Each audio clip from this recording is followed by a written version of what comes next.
Here we go. Jake and Josh are here to analyze the game they love for the team they love. This is another Dolphins Podcast. Here's your host, Jake Mendel and Josh Houtz. Welcome into another edition of another Dolphins Podcast. Thank you all so much for joining us. It is a bright and beautiful Monday afternoon, and we are talking all about offensive linemen in the upcoming 2024 NFL Draft. Kat, I want to jump into it. I think this is the position. The Dolphins might not draft 7 offensive linemen like I want, but I think this is the position that could make or break the Miami Dolphins in 2024. Am I overreacting here? No, you're not overreacting at all. I mean, when you look at the Dolphins offensive line from left or right as we stand here today, Teron Armstead is someone who played for 550 snaps last year, and we can't really count on to be that every down player for 17 games. If so, it's a miracle. Then it's a battle at left guard with Isaiah Wynn. You got to think is the front runner. Aaron Brewer at center. At right guard, you've got 3 or 4 guys competing, and at right tackle, you've got Austin Jackson. So the question becomes, do you want to throw another one onto the pile here, or are you going to find an opportunity in the first 2 rounds to really find somebody that takes this unit from, a C+ to a B+? Joshua Houtz, the NFL Draft is next week. How you doing today? Yeah, man, I can't believe it's sneaking up on us this fast. I mean, I'm just crazy. I remember back in the day, you'd sit there and wait, and it just felt like you're waiting for Christmas, and it just would never come. And now it's just like you blink and it's draft season. So I think this is going to be one of my favorite pods to talk about. Again, I'm not an offensive line guru by any stretch of the imagination. If I had to say one of my weaknesses as far as evaluating talent, it'd probably be the offensive line. But like you said, Jake, when you look at the Miami Dolphins unit, when you look at the draft and the way this board is seemingly going to fall, I mean, the Dolphins have a chance, like Kat said, to take that C- unit and bump it up to a B+ and maybe even higher and solidify some positions that, we might have to worry about in the near future with some of these other guys like a Teron Armstead. But who knows what Chris Greer's thinking, right? I'm just stoked that the Dolphins have a first-round pick this year, and that we're able to come on here and hypothesize about some of these prospects that we would love to see in Miami. Kat's been absolutely killing it. If you haven't already, we've done an entire set list of podcasts dedicated to the 2024 NFL Draft class. We started with 5 players we'd like the Dolphins select in the first round, have gone position by position. I've made a Spotify playlist, so go ahead and check that out. But Kat, to get us started here, Daniel Jeremiah, I think, was the first one to say it. He put it pretty bluntly. This is a very deep offensive line class. If you're looking to build in the trenches, this is a great draft for you.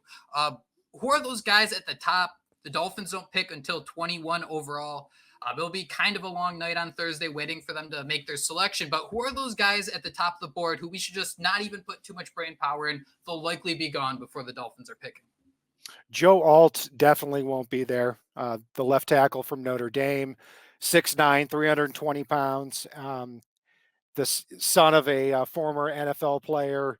His brother's in the NHL, but that's somebody who's never had a possibility to fall to the Dolphins. I expected him to be taken somewhere in the top 10, popularly projected to go number 7 to the Titans. And then after that, that's where the conversation gets really fascinating, because you have at least 4 players who it's very unlikely that they'll be there. But when you take them in combination, there becomes a chance that one could fall to 21 or within arm's length with the Dolphins at 21. And that group includes, number 1, Olaf Fashanu from Penn State, who, as far as pass protection skills, reminds me a lot of Laramie Tunzel, where just great feet, great balance. He lets some defenders get into his body a lot, which can be a problem, needs to add some more strength. And weird thing with him is he has 8.5-inch hands, which was one of the smallest at the combine in combine history, which is weird and usually wouldn't be a big deal. But when you watch him run block, doesn't have a lot of pop in his hands either. So when you look at the feet and you look at the length, he's fantastic and will probably be a top 15 pick based on that. But run blocking, we'll see. J.C. Latham, mammoth right tackle out of Alabama, 6'6", 345 pounds, and somebody who can really just roll out of bed and play either the right guard or the right tackle position. He started 8 games for Alabama in 2021 at right guard and spent the rest of his career at right tackle. He also insists that he can play left tackle. Robert Hunt is a good comparison for J.C. Latham when you look at it. So it again probably won't be there. Um, uh, and also Talise Fuaga from Oregon State, massive right tackle as well. Only played right tackle in college at Oregon State. Over 1,500 snaps, all of them at right tackle. Big, nasty player. Not as quite as thick on the lower body as Latham is, but gets into a stance a lot better. So also, again, a guy that projects at right guard or right tackle. And then Troy Fatanu from Washington, someone who, a lot of people had projected inside the guard, but then he goes to the combine and shocks everybody by having longer arms than Joe Alt had. So you've got somebody who has great film at left tackle and then shows up at the combine and people are questioning, does this guy have 33-inch arms? Does he have 33 and a quarter arms? No, he's got 34.5-inch arms. So that's a big, big deal when it comes to the pre-draft process. So if I had to rank them, I would have Joe Alt 1, Troy Fatanu number 2, Ola Fashanu number 3, J.C. Latham 4th, and Talise Fuaga 5th. But those 2nd through 5th guys are the ones that have an outside chance of ending up falling to the Dolphins. Josh, who are you hoping out of those 4 sticks out to you the most? Hoping you can really cut up and watch some college film in about a month. Yeah, well, it's funny you say that because it does seem like the Dolphins, if they're smart, you just want all the quarterbacks to go early, right? You hope that Penix somehow jumps up there and is taken before 21. You hope that all these guys, one of them falls in your laps because, that sounds like the perfect situation. Correct me if I'm wrong, but I know a lot of Dolphin fans are getting really excited about Foy. I'm glad you said a lot of these names. I'm going to try to say it. Foytanu? Did I do that pretty good? He play guard, center, right? Is he not more versatile that maybe the Dolphins could get him on the field sooner than, I guess any of these guys they draft, they're probably gonna have a plan for him right away. But does his experience at guard and center make him a front runner? Because when Jake asked that question to me, the first name that stood out to me was Penn State Fashanu. That was a guy that I know that a lot of I live up here in this area, and he's been talked about for a couple of years now. He's that surefire prospect, like you mentioned. But tell me a little bit about Foytanu, because that is starting to become the darling of Dolphins Twitter, and a lot of it does have to do with that versatility.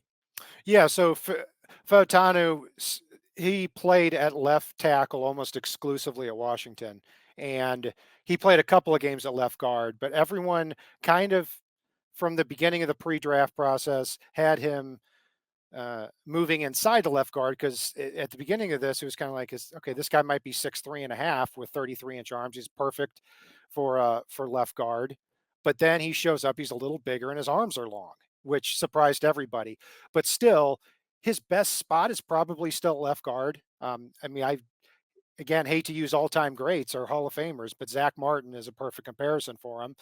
Zach Martin was a tackle at Notre Dame, moved inside to guard, and technically he was almost perfect coming out of college, Zach Martin. And Foytanu is the same way. So he's able to marry his feet and his arm in his strike at the same time. So it's when you bring him into the NFL, he can start at left tackle, but if you kick him into left guard, that's not going to be a big adjustment for him. But given the versatility and what he's shown, I expect him to be taken within the first 8 to 15 picks. But if he falls down to 21, that's a no-brainer for the Dolphins. And you kind of love the pathway of, you got Tron Armstead, year, maybe 2 years max. I don't know if he said this is final year, but maybe a year of growth, a year of development. That Butch Berry secret sauce, you can slide him over to left tackle even. And that's such a great way to be forward thinking for the Dolphins in this draft. It seems like, and obviously not the biggest draft guru in the world here, but this draft, it seems like there are so many players who are just shuffling all over the offensive line. Cat as an umbrella, like, general idea, I don't know if this is fair. Do you see that as like a good or a bad thing, where it's, this guy was a right tackle throughout his entire career, but let's say we're going to throw him at left guard because that makes the most sense? It seems like this year has a lot of that going on.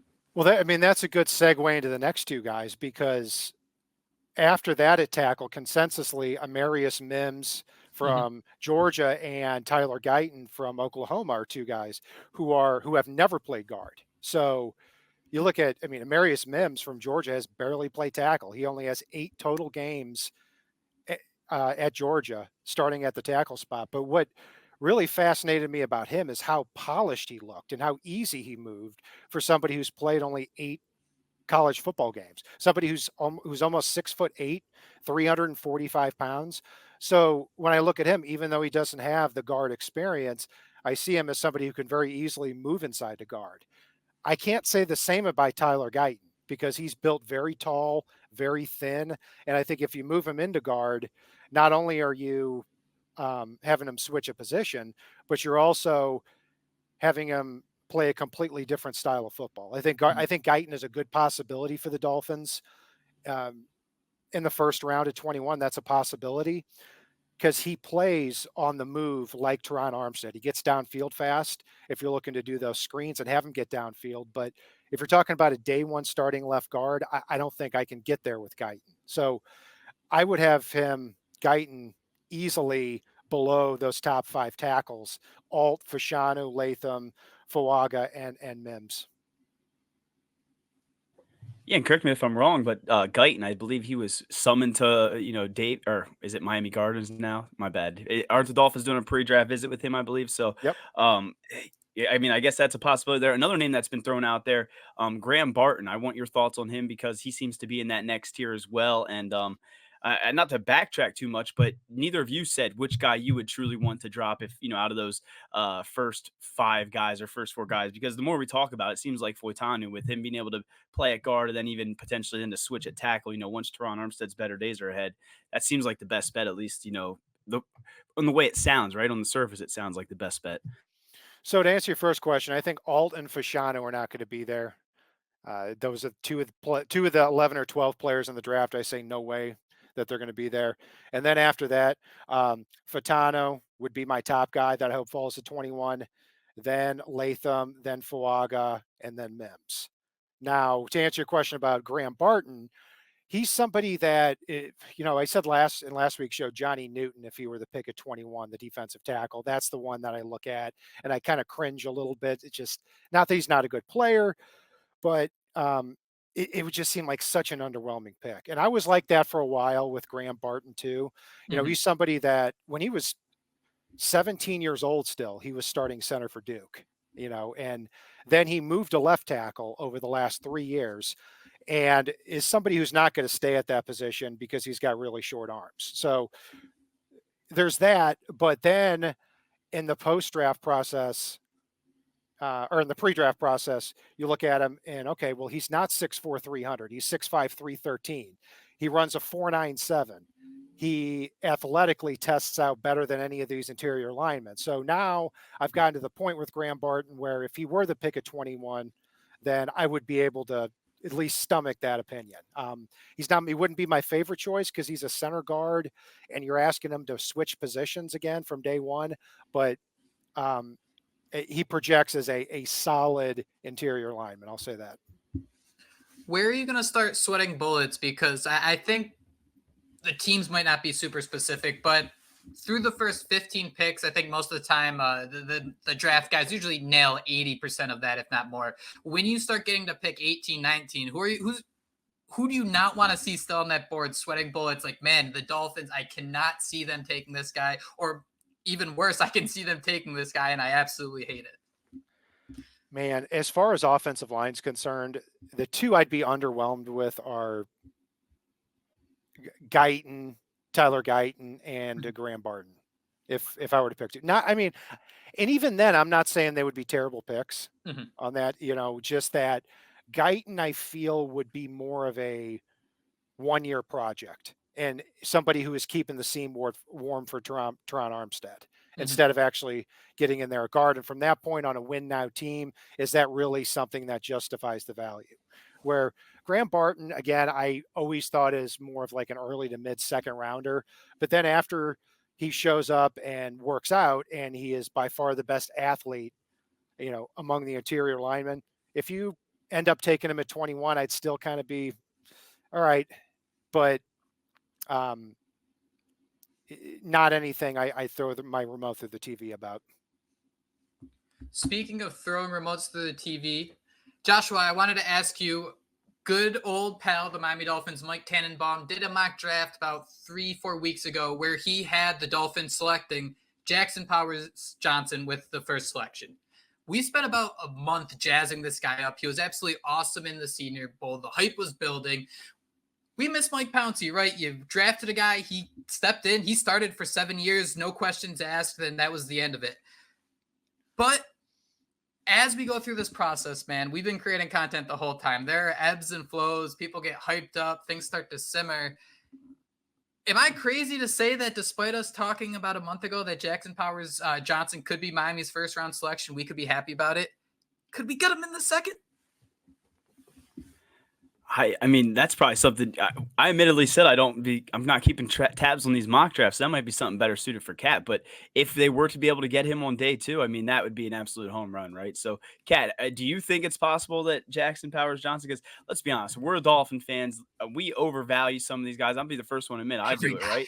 I'm sitting here thinking, okay, this guy's a first round talent. He's probably second or third if in the real world based on Houtz's parameter. So I don't know if it's possible, but what we noticed over the last few years is anything's possible. And I would, that'd be an absolute home run. I mean, even if he's just sitting there on day 2, I mean, we're sitting there writing the Finsider articles about how the Dolphins need to trade up, to get that first pick and land Jack, because I mean, that would be that type of value. So I basically said nothing. What do you think, Kat? If Creed Humphrey could fall to the 63rd pick in the draft in 2021, I'll say Jackson Powers Johnson could fall to pick 55 this year. And you're right. A couple of months ago, Jackson Powers Johnson at pick 21 was really someone who just about everybody wanted.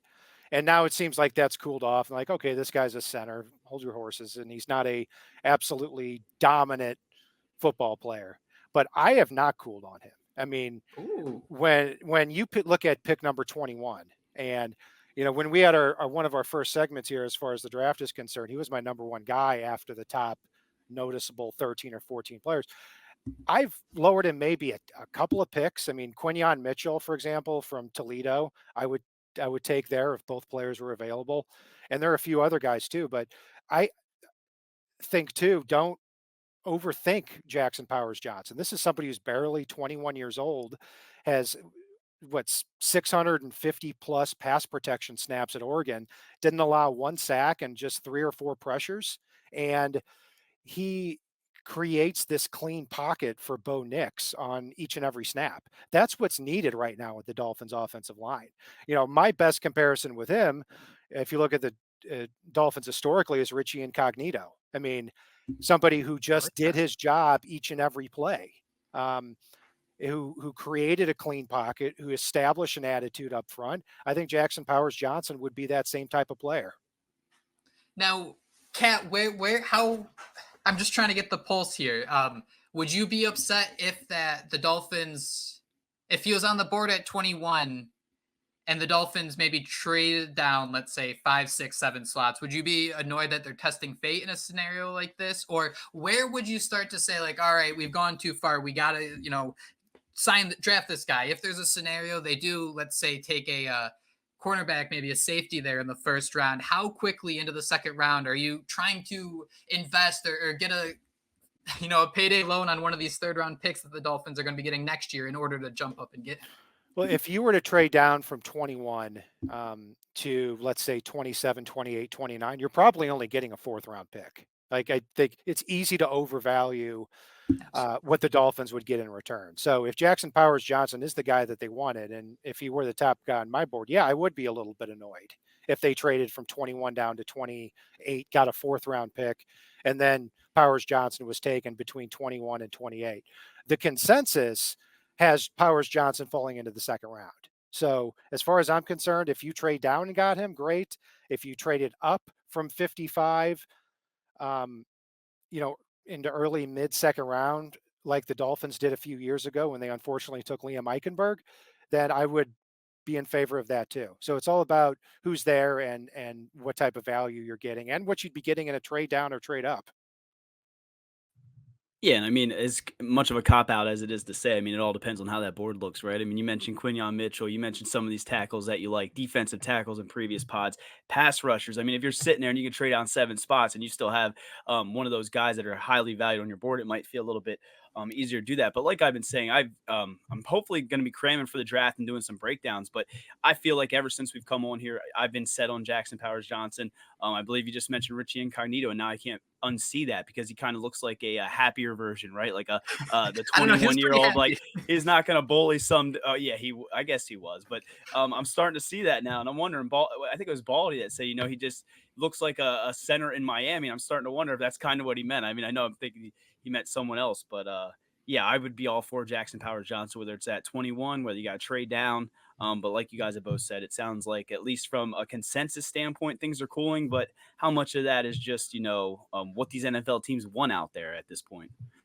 Considering that Miami only has 2 picks in the first 4 rounds, they have a complete dry spell from picks 55 to about 150 or so. Knowing that, Kat, how much would you be willing to invest in moving up in the second round if it means you can get that second day one starter like Jackson Powers Johnson? Would you be willing to put one, maybe both of those third on the board? Or is that another scenario where the Dolphins might be going a little too crazy with maybe we see it happen with void years or restructuring contracts? I think the Dolphins have done a pretty good job this year of not, falling too far overboard. Where's that line you feel when it comes to draft and the draft war chest the Dolphins have?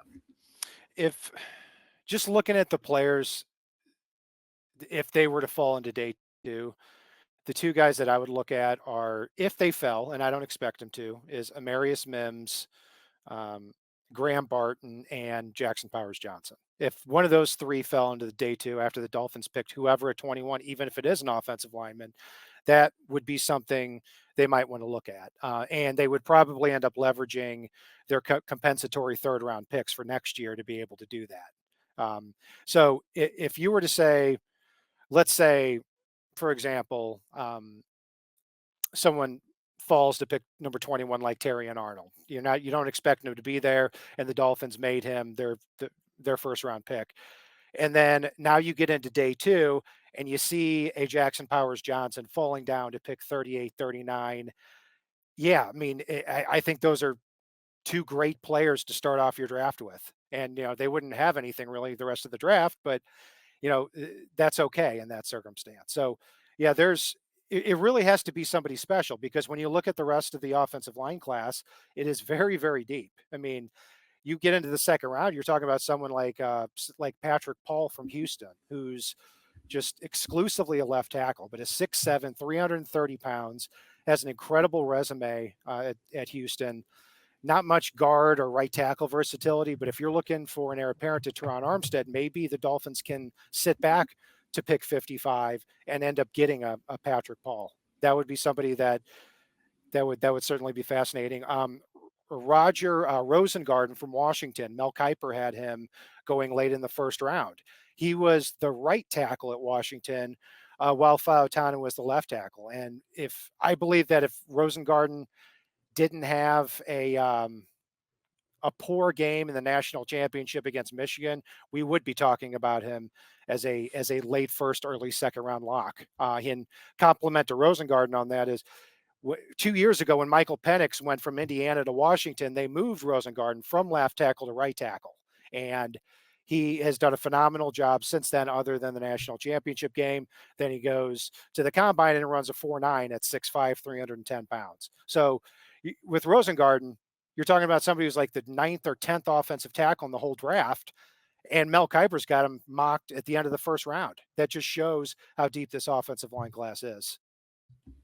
And that's what's tough, right? You're sitting here and trying to weigh the pros and cons of, drafting a guy at this spot in round 1, opposed to maybe round 2 or even later. I know that this conversation kind of started with, would we be okay giving up those later picks? And I don't know how you guys feel, but I'm at the point where, in previous years, maybe in another life, I was all for keeping those picks. But over these last few years, we've kind of been playing that F these picks, kind of trying to see what we can do in this window. If you're giving up, some third round picks later down the road to move up and get 2, as you said, in Arnold, maybe you get Jackson Powers Johnson or whatever, you're getting 2 impact players that can come in and start right away.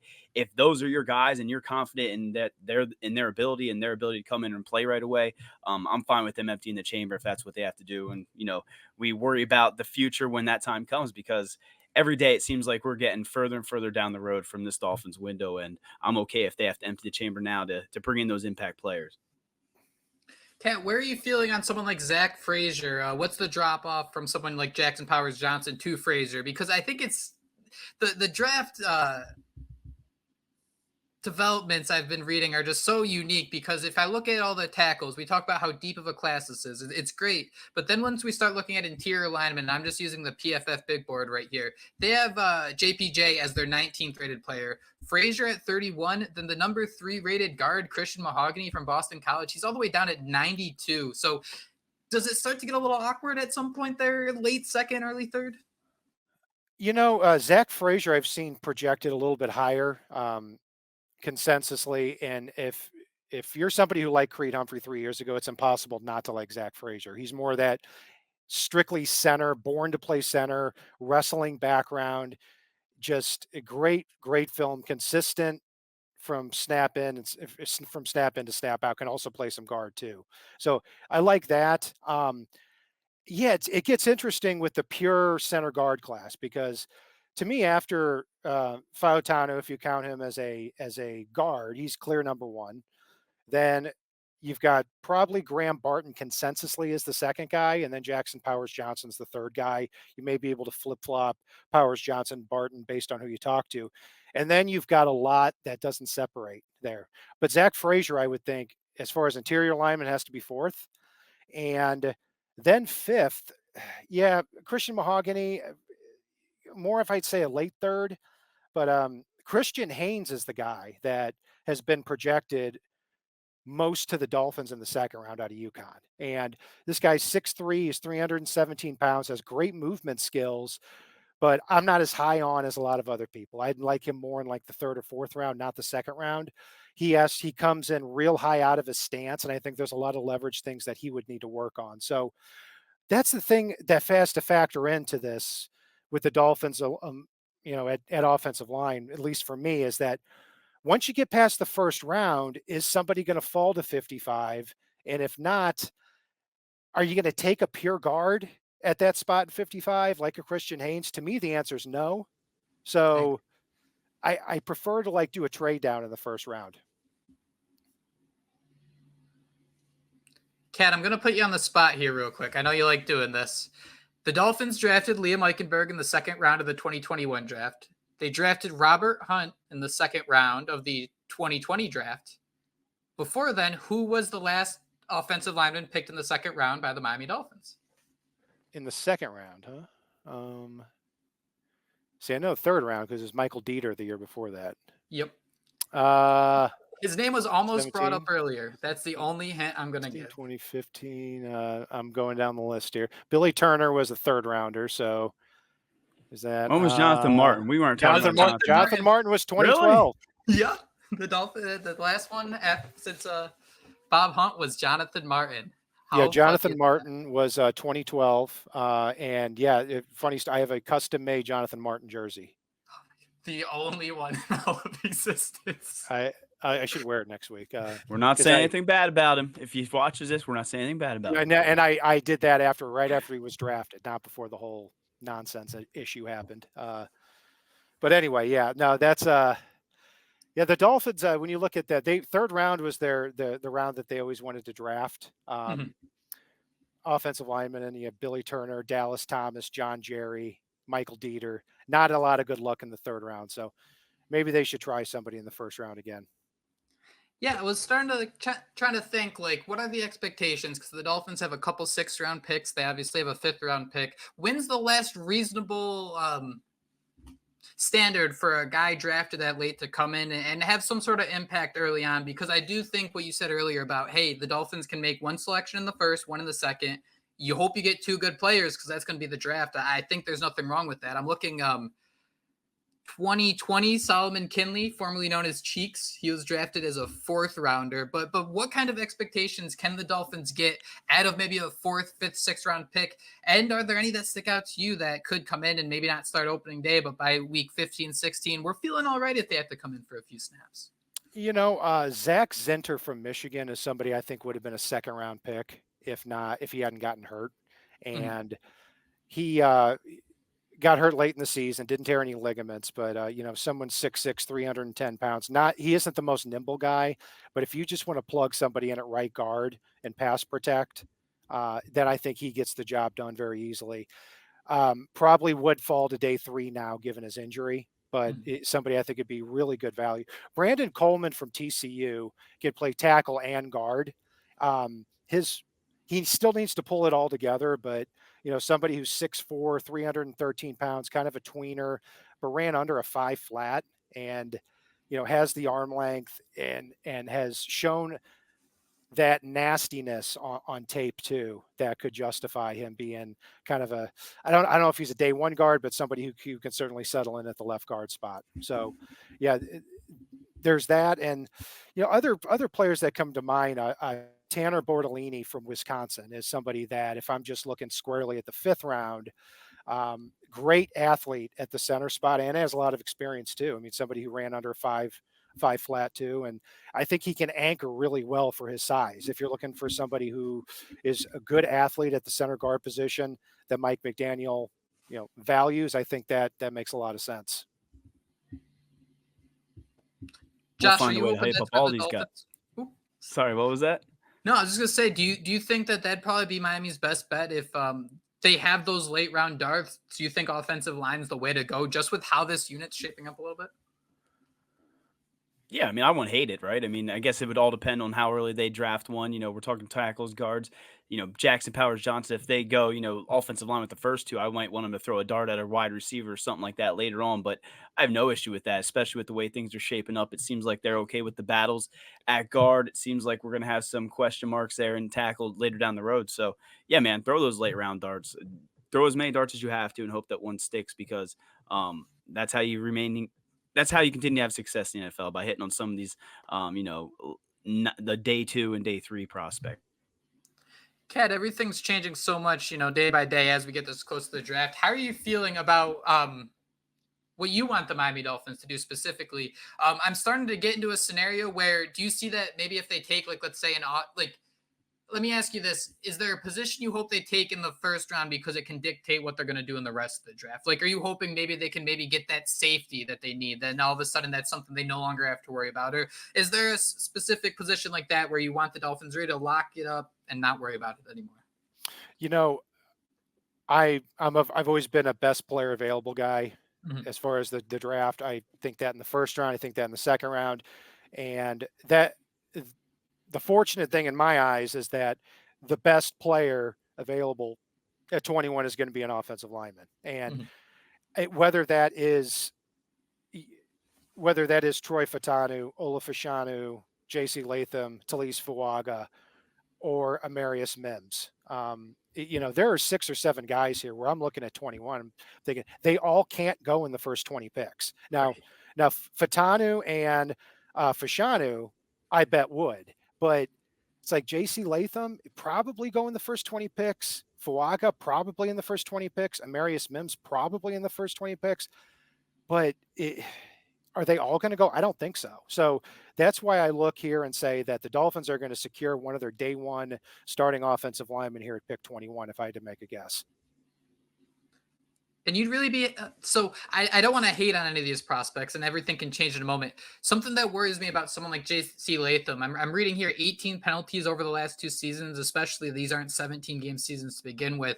Is something like that a little concerning to pick someone that high, especially when you want someone to come into this Miami Dolphins offensive line? And while there might be some, learning curves and some growing pains, I mean, you can't outthrow a penalty. You can't, throw it down to Tyreek and make up those yards, that type of thing. I guess you can when it's 3rd and 22 and you find Waddle in the middle of the field. But that was one player that I kind of highlighted, I feel a little queasy taking someone like him. It kind of has the Austin Jackson, or even I think you mentioned Juwan James, where you're just kind of taking the guy because it makes the fit work, but there's going to need to be some work before you're really seeing some progress.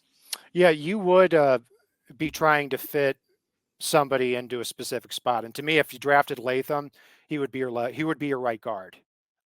And he'd be out there with Austin Jackson. And yeah, the penalties are a little concerning, but as far as a prospect is concerned, when they're physically this talented and they can, they play with this level of play strength and they can make moving people look this effortless, I'm willing to budge a little bit. As an example, Tyler Smith a couple of years ago from Tulsa went in the first round of the Cowboys. Tyler Smith had 11 penalties in his senior year alone. And just watching him, I'm surprised it wasn't more. Teaching hand technique and fundamentals and just having them not do stupid things on the field. Sometimes that can be coached out of you. Hopefully it does. And I think that would be the case here with JC Latham. Because the other stuff can't be taught. If you draft an undersized player and they get in and they just can't physically hold up, those are the types of guys like Dallas Thomas, like Michael Dieter in Dolphins history are the ones who have fallen by the wayside. I was just going to say, you mentioned the Dolphins are going to get a starting offensive lineman in the first round. I was just hoping that Chris Greer, he listens to this podcast, because I'd be more than happy with that. I mean, I'm getting to the point where I'm not going to be mad about a lot of picks, but I'm sure there's going to be one that the Dolphins are going to eventually do that'll make me upset. But I'm hearing you say that if you had to put in your heart of heart, you think the Dolphins are going to get that starting offensive lineman, whether it be a JPJ, whether it be one of these tackles that can move inside, or the long-term tackle the future, a right guard, like you said. I mean, those are the pieces that the Dolphins need to get in this draft and hit on for this team to take that next step, which we're all praying they do. One, he said doo-doo, which is always a classic. Two, speaking of praying, I don't know if you saw this. Devontae Smith today signed a new extension with the Philadelphia Eagles, and it's fun to watch the Eagles because they're kind of building the same way as the Dolphins. They signed Jalen Hurts to his big deal. They have A.J. Brown on a big deal, and they got Devontae Smith at $25 million a year. Dolphins are going to look pretty similar to that sooner rather than later. I'm kind of hoping they let their social media team go off and they announce the Waddle contract extension and Tua contract extension along the same time. But Kat, what were your thoughts today seeing that contract extension for Devontae Smith, and what do you think it means for Jalen Waddle this offseason? 3 years, $75 million with $51 million guaranteed for Devontae Smith. Not bad. Yeah, they were drafted in the same year, only a few picks apart. And I think Smith has been a more well-rounded receiver, while Waddle has been the more talented receiver. But that's about what you can expect Jalen Waddle to get. I mean, there's no messing around here. Jalen Waddle and Jalen Phillips, assuming Phillips gets back to pre-injury form, they're going to be $25, $30 million a year players. And that's what factored into the conversation this year with Robert Hutton, with Christian Wilkins. And we got to throw Javon Holland in that list too, right? I mean, it's just absolutely absurd what the Dolphins are going to have to pay to some of these guys. And then we got Tua, right? I'm with you with the whole Devontae Smith, Jalen Waddle thing. I mean, you can go back and look at the tweets. I was a Devontae Smith guy. I think he was more well-rounded, like you said, but no one can deny the type of explosiveness that Jalen Waddle brings. So my first thing was my buddies were like, oh, Smitty extension. I was like, that's great. The Dolphins are going to wait, what do they got? Another year or two they can wait? I mean, Chris Greer's going to wait till the last freaking minute. They're like, hopefully they get done before the Justin Jefferson contract. I was like, dude, if they pay him Justin Jefferson money, like I might just rip my head off. So I don't know what the Dolphins are going to do in this situation. I kept joking that maybe they wait for Tyreek Hill to ride off into the sunset or mess up in some way where they can use the money there. But you mentioned it. Jalen Phillips needs to get paid. Javon Holland needs to get paid. And we're sitting here talking about Jalen Waddle, who's going to make massive money. So someone asked me on Twitter, has there ever been a time when, there have been two wide receivers making that much money? And I mean, my brain doesn't really work that well. I have that Dory brain, but I don't know if there ever has been two, top 5, 10 salaried receivers with that top 5, 10 salaried quarterback. And how do you build the thing then? That's Chris Greer. It's up to him. But yeah, I think this spells a lot for Jalen Waddle, and he should be getting signed ASAP. But like I said, Chris Greer's going to wait till the last minute. So the Dolphins have until May 2nd to pick up the 5th-year option for both Jalen Phillips and Jalen Waddle. Every first-round pick, you have a 4-year base contract, and then you can pick up the 5th-year option. So Miami has a little while to do that. And something to keep in mind, and it's interesting because Chris Greer is someone you can pluck things out that he says that he's just flat out lying, and other times where he's kind of telling the truth. The Dolphins, when they announced Tua's 5th-year option, they did it super early. Like as soon as that window opened, mostly because they didn't want it to be a conversation piece throughout the entire offseason. And that's why I think that contract extension is going to get done sooner rather than later. But Christian Wilkins, they took it as long as possible to that May 2nd deadline. I think it was like April 29th before they gave him that deal. But I mean, Kat, just to wrap up here, I don't think there's really any debate. We're just kind of hoping that that 5th year is not even an option. The Dolphins are signing these guys this offseason. You lock in those prices because we saw if you can't get Christian Wilkins to accept the $22 million, $6 million a year isn't something that you can just snap your fingers and make up. Those are conversations that Greer really needs to lock in, and you hope can settle sooner rather than later, because the Jalen Phillips, Javon Holland of the world, these are the guys that are completely developing this defense. And one other note, too, it's worth noting, Phillips did say he's looking forward to being back for the start of the regular season. So that was a pretty feel-good note as well.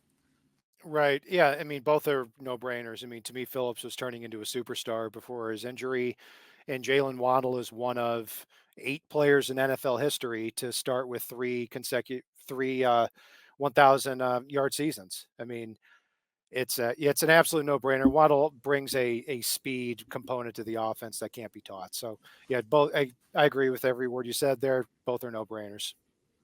Nothing beats 18 yards per reception. That 2022 version of Waddle was an absolute blast. Hopefully we see him fully healthy next year. But that is all the time we have today on another Dolphins podcast. Thank you all so much for joining us. We will be back later this week with some more Jack coverage. But until then, fins up. Fins up.